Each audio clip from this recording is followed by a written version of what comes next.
Hello fellow humans, my name is Poppy and it would seem I've not yet learned just how disastrously my festive crafting videos always go because I'm back with another.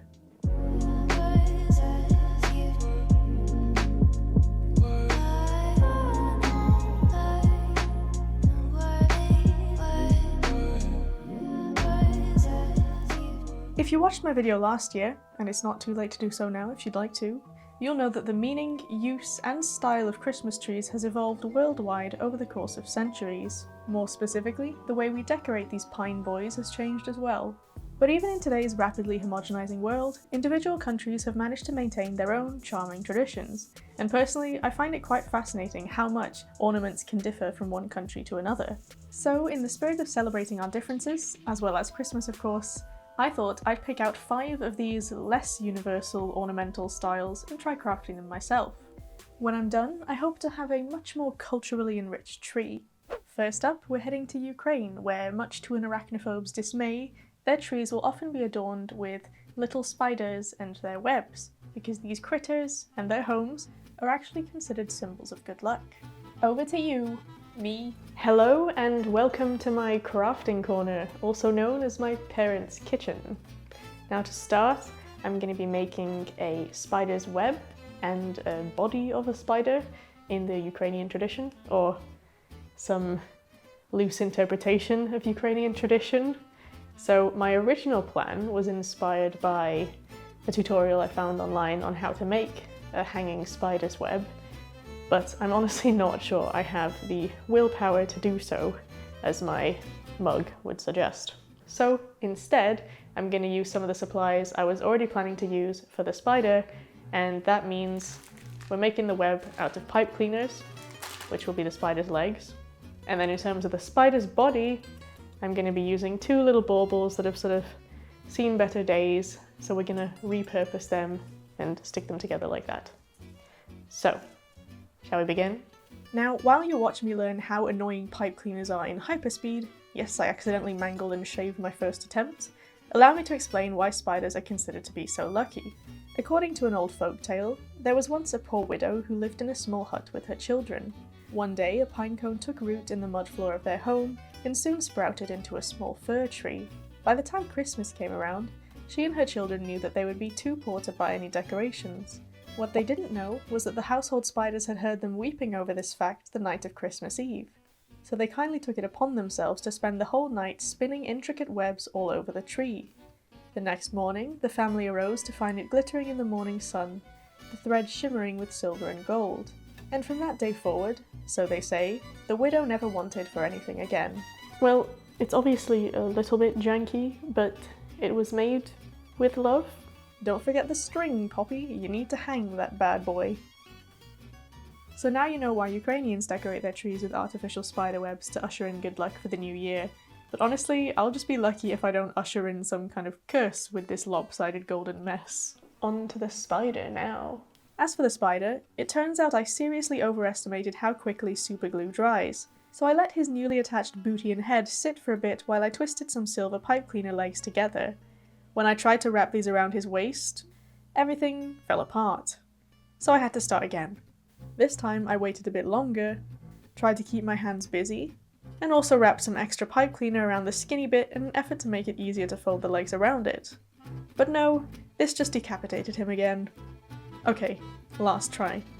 Fattening pipe cleaner first, then glue on head instead of body, letting them chill together undisturbed, then additional pipe cleaner added to leg segments so that I can wrap it around like some kind of limb backpack.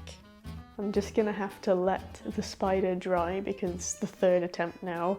I've got my little backpack with legs that will hopefully be more effective than just wrapping them around the body section.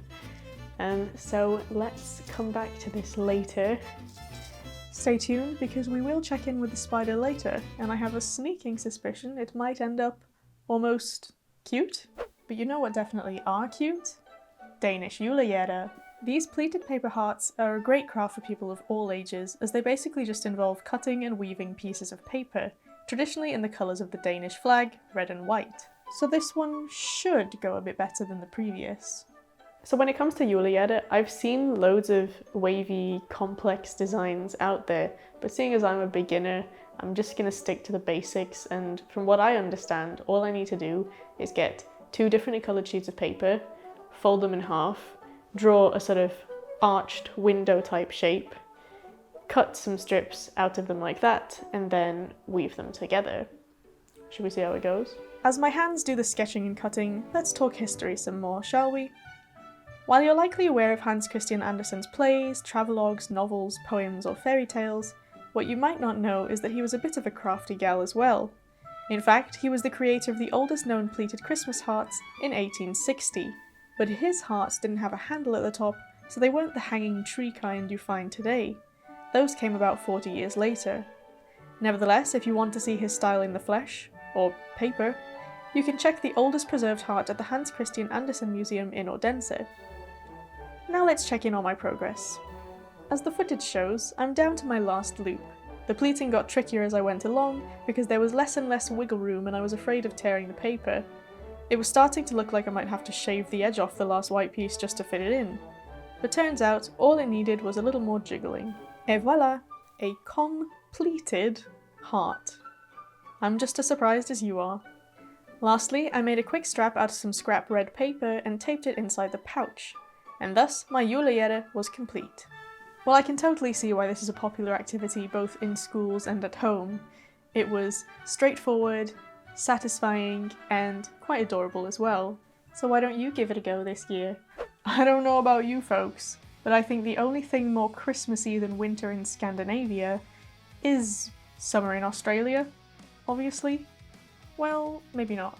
But because the holiday coincides with their warmer season, it's still kind of cool to see how they've managed to adapt their decorations to their climate. So, this next one was just sort of inspired by me browsing the Australian blogosphere and finding a load of people selling or crafting ornaments made of shells. I thought, why not have a crack at it? I don't have a specific game plan for this. I feel like because I'm using natural items, I should just kind of go with the flow. So I'm gonna kind of use 2 different strings. I've got, well, this actual string and then the silvery thread that I didn't use for the, what are you called? Spider's web. And then I ordered some shells. Shall we commence? The first thing I did was pour all the shells out and organise them by type, because staring at the big assorted pile was overriding my brain and I could barely process what I was looking at. We've got a big stash of cowries here, living my best Animal Crossing life. And we've got these ones that I really like because they look a bit like Christmas trees if you turn them this way. I don't know their official name though. Let's start building something. So my first ingenious wave of inspiration was to gather 6 of these cone-like shells and arrange them in a kind of flower petal circle thing. I thought this could act as the base of whatever chain I created above it. Fortunately, I had no issues threading these shells and tying the knots on either side, but that's about where my luck ended with this one. I think I can conclude that these are not going to stay in a perfect flower shape unless I use wire or something, which I don't have. So it might just be easier to hang them vertically and let the wind take them. Yes, the wind in my indoor Christmas tree. I just don't think this flower idea I had is very feasible, and I thought that might be the case anyway, but they don't even stay in this circle, they sort of naturally line up, which is interesting. They stay 3 aside. Let's go back to the drawing board. At this point, I was just trying anything that might work, but even the most basic designs couldn't happen because of the increasingly frustrating and unravel-y thread.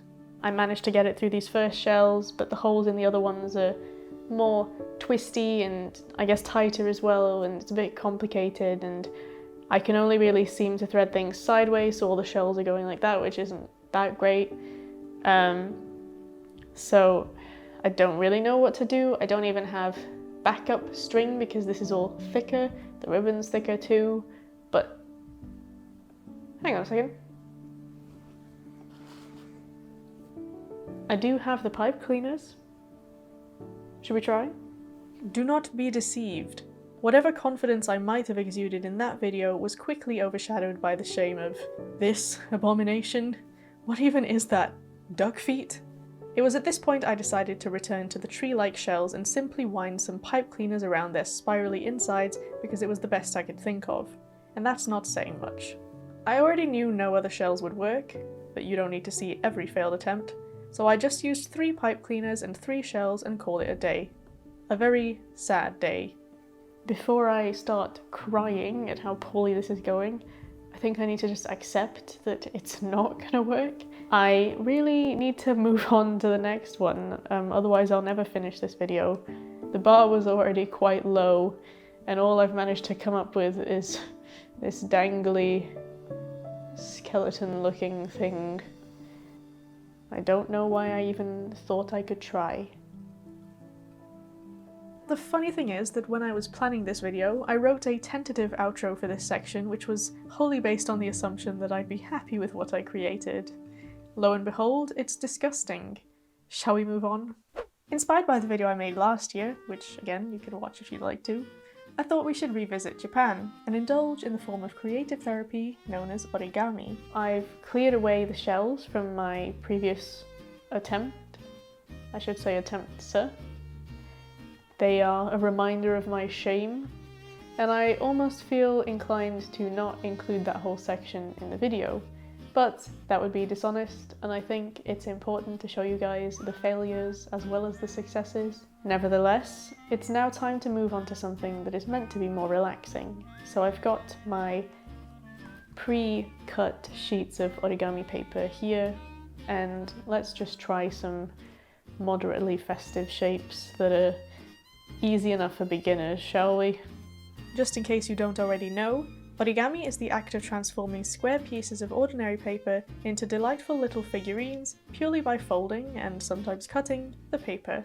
It has been practiced in Japan since the 17th century and is a respected art form due to its roots in traditional ceremonies. Samurai, for example, used to exchange origami sculptures as tokens of good luck. So here's a star. The lucky kind, not the throwing kind. Next, I made a boat. No, I'm joking, it's going to be a bird. And I picked some paper with parrots on it because birdception. There it is, bird on bird action. Wait, no, sorry, moving on. Okay, so we've got the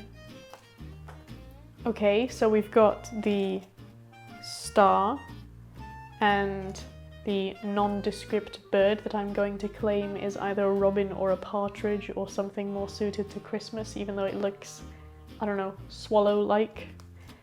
And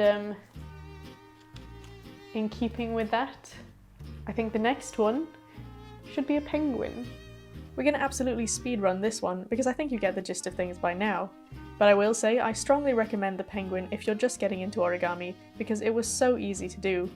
I also advise you use paper with differently coloured sides to bring out those wings. I'm honestly really happy with how these little guys turned out, especially after the shell mishap. I can easily see how origami is recommended as a form of creative therapy.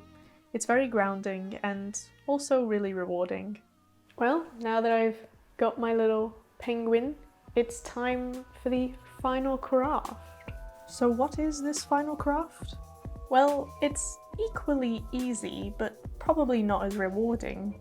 And I'll admit, it's also a joke, because I wanted to honour a popular myth. And no, I don't mean it in the sense of mythology, I mean a thing that people take to be true even though it is not at all a legit thing. That being the German Weihnachtsgurke, or Christmas gherkin. Yes, a pickle. Now, allegedly, this tradition involved parents hiding a singular gherkin amongst the boughs of the family Christmas tree, and the kids coming down to find this gherkin first, and whoever found it first would get an extra Christmas present, or something like that. Every story is slightly different because it's not actually true. It was actually just some German-American guy in the States who started the tradition with his family, and then rumours kind of spread and some people thought this was a legitimate thing and even based their own ornaments around it. But no, if you ask most Germans, they won't have heard of this. And even the guy who invented this tradition for himself and his family alone isn't entirely verifiable either, so this whole thing is shrouded in misinformation. But despite all that, I thought it would be funny to try and recreate this myself. So I've got my trusty gherkins, and a skewer, and we're gonna try using this thread or maybe the string one more time, depending on how easily we can push them through the gherkins. Let's see how we go. Let's get a relatively big one. I'm going to try the silvery thread one more time just because it is a bit more Christmassy. I think I just want to stab a hole right in there, right through the top, so I guess the best way to do it is just... Yep. Cool. You know, this smell is actually making me quite hungry because I really like pickled things. It's the combination of Eastern European and British. I mean, you know, salt and vinegar on one hand, preserved everything on the other. Okay, she doesn't want to go, but maybe I should try without the skewer because this hole is bigger than it was in the shells. I was just thinking it's quite fleshy as well, so... tastes pickled. Oh, oh. Amazing, it worked. Okay. Now I'm going to tie a nice little knot here. Big knot energy. And I think, what do we think? Should this have a knot? Yeah, it almost looks more professional like that, doesn't it? We like a professional pickle. Why is this the best one yet? Oh yeah, because it's stupid. You know what would be really funny? If I just, oops.